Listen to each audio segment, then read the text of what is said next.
you think it's expensive being young? Yes. And why do you say that? If you want to live alone, not with your parents, like getting out of university, rent itself is super expensive, especially if you're on a starting salary, like to try and maintain both of those things. And I guess not even the social side of it, like feeding yourself, paying for rent, like everything's expensive. Do you think it's expensive to be a young person? Compared to some family peoples are there, and for them I think their living cost is much higher than us. What about you? Do you think it's expensive to be young? This is What If, a podcast from IF, the Intergenerational Foundation. Here we ask questions to see how we can solve unfairness between generations. And today we are asking, is it expensive to be young? The cost of living crisis has dominated the news for much of the last few years. You'd be forgiven for thinking that this period of financial hardship is affecting everyone in our society equally. In fact, it's a question that IF have been working on. Do you think it's expensive to be young? Yeah, short answer, yes, very. This is me talking with Toby. I'm Toby Welton. I'm a researcher at the Intergenerational Foundation, and I've recently authored and published a report on consumption and spending habits amongst young people. Toby's report is called Blowing the Budget. In it, he takes data from last year and compares it to 2002 to try and see how the cost of being a young person has changed across that period. Today we're going to hear all about that report from him and try and understand just what the economy is like for young people today. If we could go into the report, like how did it come about? Why is this an important topic for IF to be looking at? I think what interests me about it is when we speak about the cost of living crisis, in many ways we think of it as an economy-wide phenomenon. So all families have been hurting, which they obviously have. But in some ways, this has masked the extent to which it is the young who are hurting more than any other generation. The aim of the report was to bring light to this. So I read the report and I've sort of been trying to understand this from someone who doesn't really do academic data research, etc., etc. The report was taking how much people spend and then looking at that spending based on what kind of spending it was, whether it was an essential thing like food or a non-essential thing like going on a night out. How do you sort of categorize that? How did you decide whether to look at how much people were earning, how much they were spending? What was sort of the approach in measuring all these different numbers? Yeah, so that's a good outline of the approach. So we took the total household expenditure, how much households spend on goods and services on a weekly basis, and then we looked at what proportion of that is dedicated to essentials. So if you're looking at my bank statement from the week, the things that would come up as essential are things like supermarket, travel to work, getting a new jumper because it's been cold, but not things like, I don't know, what was not included? So more obvious ones are restaurants, eating out, holidays, but also there's ones that are more borderline, so decorating and furnishing the home. We didn't count that as non-essential, even though I'm sure some home improvements would be considered essential. And quite intuitive. So yeah, like you said, housing, transport, health, clothing and food would be the core essentials. So when we go into the shop, the supermarket to buy our food, it's not like there's like an older person's price and a younger person's price. Where were you expecting to see these differences in spending when the cost of the goods is the same? The reason for choosing the approach of looking at the amount of expenditure dedicated to essentials as opposed, for example, income, there's quite a few reasons for this. So if we were to do income, which is the more traditional measure of living standards, one problem that we quickly find is that the UK data on income isn't particularly great. And this has been pointed out by a lot of commentators, data from the ONS on annual earnings and wages. And so, especially in the case of poorer families, they're more likely to accurately report their expenditure as opposed to their income. And part of the reason for this is that expenditure is more of a stable indicator. So income fluctuates, you get a new job, you get a pay rise, or you maybe have a period of unemployment. Whereas the amount we expend on life's necessities, that remains fairly constant. So if there is a time where families face less income, they kind of supplement this shortfall with savings from previous times of higher earnings. So it's more of a kind of stable indicator which allows for comparison across age groups and across time. And more simply though, looking at expenditure as opposed to income is more direct in terms of measuring living standards, because ultimately the reason why we earn money is so we can spend it on goods and services to make us happy.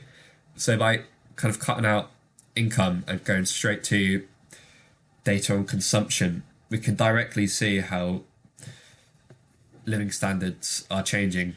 And this is particularly important in terms of generations. So while a young professional, say, may make a lot more money than a kind of 50-year-old who's on a lower wage, once we account for their costs, such as the amount they dedicate to housing, for transport, for food expenditure, the amount they have left over to spend on non-essentials might well be less than someone in their 50s who doesn't have house mortgage repayments to make. So using consumption as a proxy for living standards is in many ways a more direct and accurate indicator for comparing across generations and measuring living standards across the life stage. Okay, so if we go back to the report, you start by having, there's two sets of data across the 20-year period. Yeah. So looking at the data for 2002, how would you describe the differences in spending between the different age categories? So we've got three sort of age categories: under 30s, the sort of 30 to above, and then I think there's like 65 and above. How are these groups spending differently in 2002? I mean, in general, the most significant trend the report found was that age wasn't really a factor as to how much people spent, especially how much they spent on non-essentials.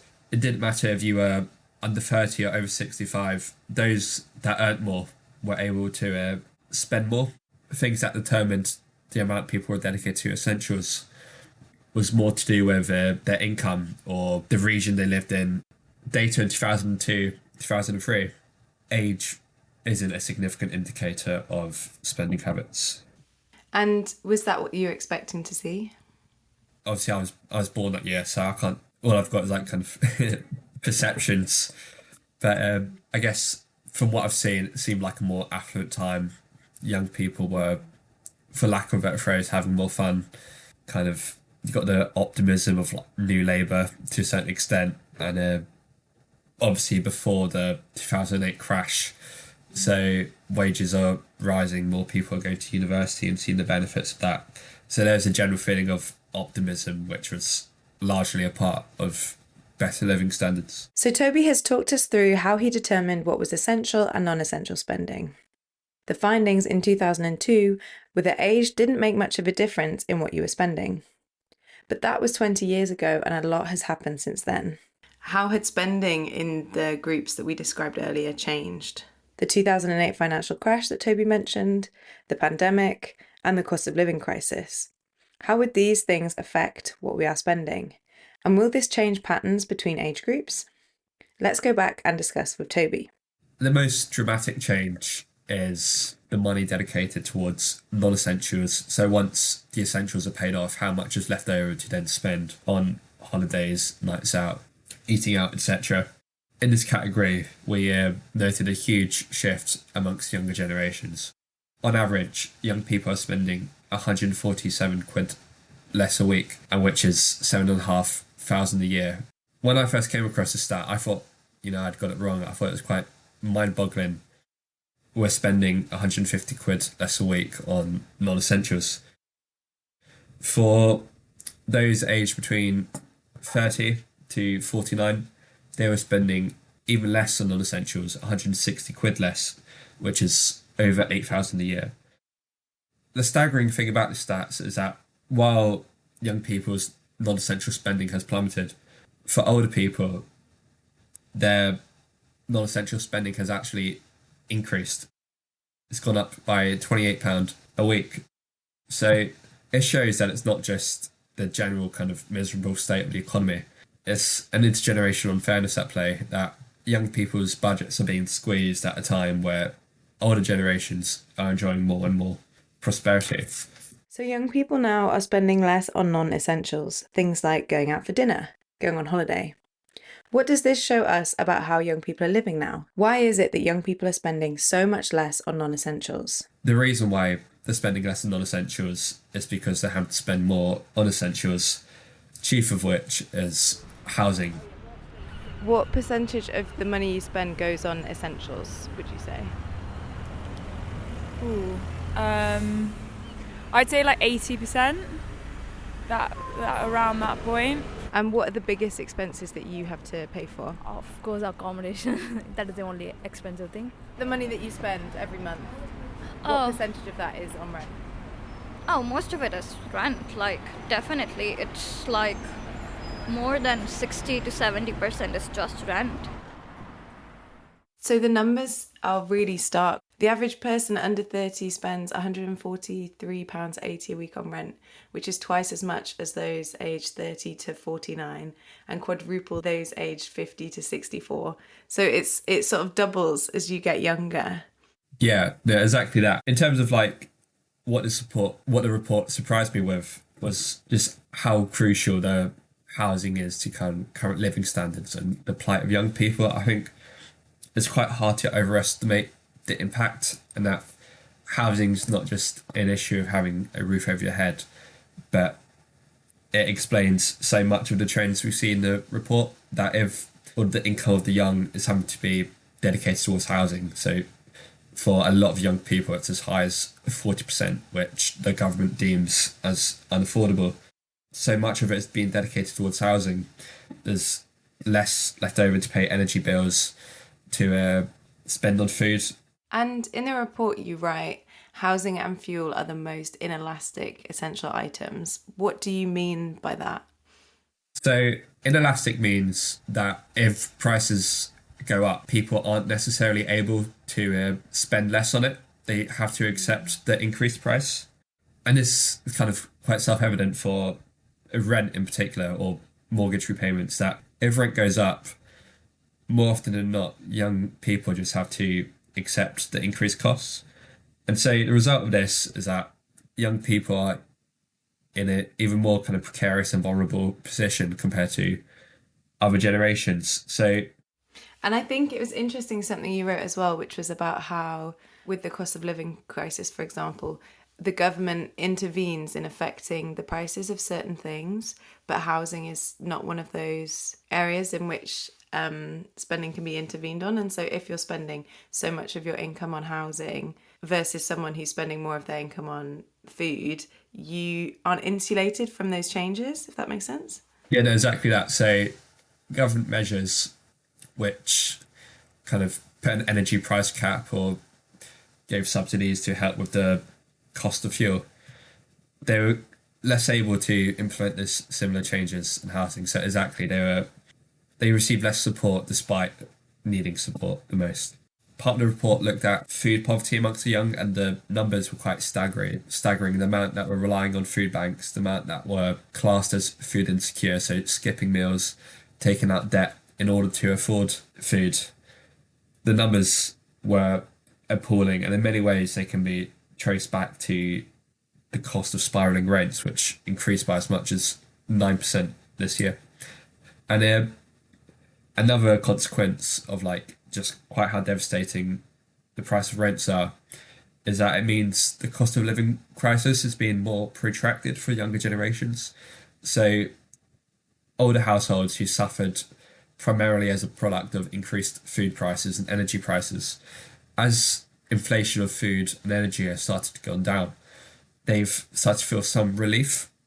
And so we've seen this in the data. They've had to dedicate less of their income on essentials as their wages and benefits have caught up. Whereas for young people, since the primary cause is rent, which has persisted to be high, it means they're having no respite from the cost of living crisis, and it's continuing to get worse and worse and worse. Yeah, I just wanted to add something you said, which is one of the statistics in the report, which is food bank usage is highest in the 16 to 24 age group compared to over 65s, which I found really shocking because it's sort of not the image of who we perceive as the most vulnerable to not having enough to pay for all their essentials. Yeah, exactly that. So obviously it's great if any group should be protected from using food banks, it should obviously be older people. However, this image we have of poverty, of like a widow shivering, unable to turn on the heating, is in many ways misguided. And it's actually young people who, many of whom are homeless or at the very least paying unaffordable rents. It's actually those households which are the most food insecure. That was one of the kind of overarching goals of the report, to kind of start to kind of reframe how we conceptualize poverty to a certain extent. We've talked about how housing is quite a key issue for why younger people are facing such high cost of essentials. And that's detailed a lot in another report that's recently come out from IF, which is called Locked Out: Intergenerational Unfairness in the Housing Market. But what are the other things that are trapping young people in high living costs? So when we look at cost of living, there's three components. There's income, the amount people receive.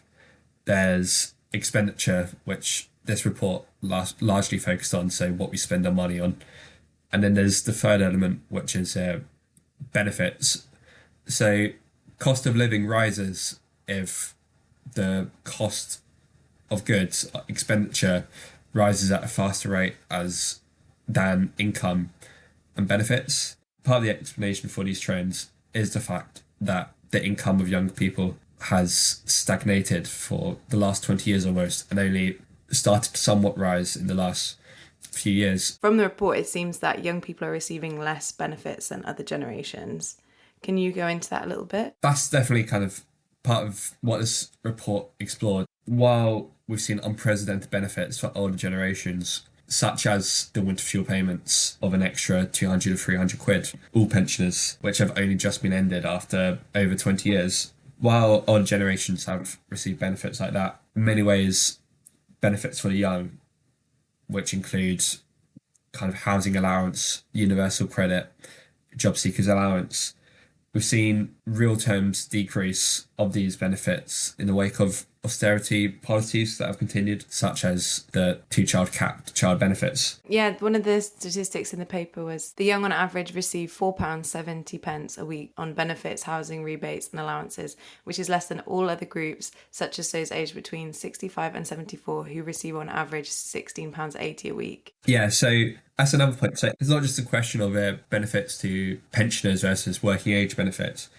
Even within the system of working age benefits, there's a intergenerational inequality. So for universal credit, if you're under 25, you're actually entitled to a smaller amount. I believe that amount is about £87 less a month. Despite young households having the same expenditure and cost as older households, they actually receive a smaller benefit, which partly explains why young households are the most likely to have to rely on food banks. And other benefits as well, like you mentioned, such as housing. So for under 35s, their entitlement to the local housing allowance, which helps households with their housing costs, under 35s are only entitled to the shared rate, the shared accommodation rate, as opposed to the base rate, which is higher. So these kind of small kind of age intergenerational inequalities, even within the working age benefit system, is only exacerbating the squeeze on young people's budgets. So I've been out speaking to young people like on the street about what they think of cost of living and asking them if they think that it's expensive to be young. And almost everyone I ask says no. They think that it's more expensive to be from other generations. And some of these people are spending 80% of their expenditure on their rent. So they're clearly like facing incredibly high expenses. That alongside what you describe in the report as this idea of younger people as frittering away their income, being irresponsible spendthrifts. Why do you think we have this inaccurate idea about young people as being at worst financially irresponsible and at best unburdened? It's really interesting that one thing to point to would be the kind of like narratives of which are like pumped out by certain publications that give the narratives of young people spending all their income on flat whites and avocados, to the point where that even young people themselves don't realise how bad they will have it. They don't have the kind of historical reference to know what it could be like and what it used to be like, and that they just accept the current plight as normal and the passage of youth. And that was part of the report's goal, was to say it's not just, you know, a facet of being young, the fact that you have to spend more on essentials. It's a problem not so much of age but of generation, that this generation has it worse than any other. If things stay as they are now and in 20 years time you get another data set, how do you envisage these spending differences looking among these age groups? The problem is, if nothing changes, things will only get worse for these current cohorts of young people, but also future young people and future generations. One thing that this report didn't really touch on, but is kind of implicit, is that if we're spending all this money on kind of essentials, it means this money isn't being saved. And if this is going on rent instead of mortgage repayments, it means the young people aren't building up wealth or assets. So even as they kind of progress through the life course and begin to earn more, because they've had a lack of savings earlier on in their life, it means that down the line they'll struggle to amass and accrue greater wealth. So the problems they face now will impact the problems they face 20 years down the line by not having a solid foundation. They can't afford a house. They can't have the ability and foundation to, you know, get married if that's the given choice, or start a family, or just in terms of a 24-year-old 20 years from now. That's quite hard to say because so much of it is rooted in the current housing crisis. If that's the same, then essentials will continue to swallow up young people's incomes, and they'll continue to have little left over to spend on non-essentials and things that bring them happiness. Depressing. On a more positive note, there are a lot of ways that policy interventions can really improve this situation. So what are those suggestions that you had after looking at this data in how policy interventions can help improve the financial situation of younger generations? Firstly, before any specific policy recommendation, is that the problems young people face has to be acknowledged by politicians. And only once you kind of acknowledge the current issue and the fact that the young are a vulnerable demographic just by virtue of being young, only once you do that can you start to address the problem and start to create policy solutions that can help. So, for example, part of the research was we looked at parliamentary debates that talked about the cost of living, and within those debates, only one time was the cost of living crisis for young people specifically mentioned, whereas the cost of living crisis for older people and pensioners was mentioned 19 times, which shows the kind of dissonance between the data and the way politicians are dealing with it. So first we got to acknowledge the problem.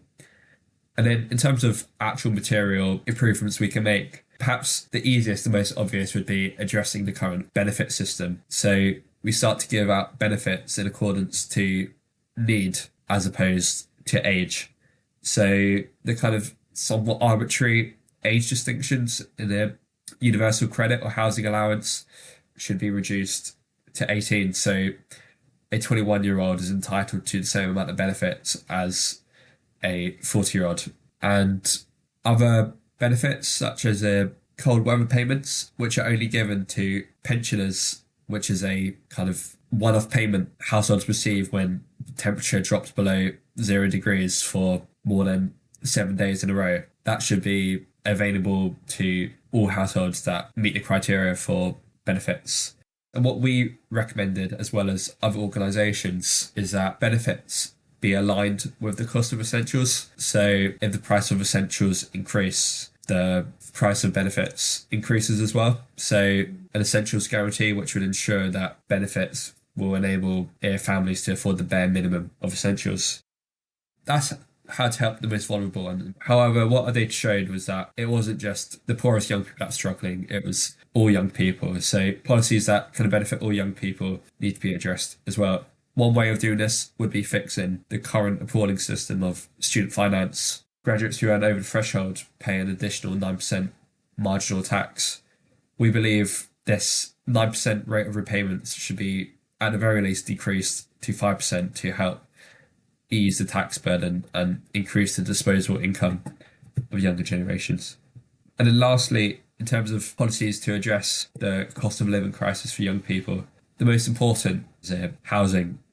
Only once housing becomes more affordable will the cost of living crisis begin to be addressed. And so in many ways, the government have made positive strides on this with the plans to build more housing, build on the green belt, install more planning officers. All of this is good.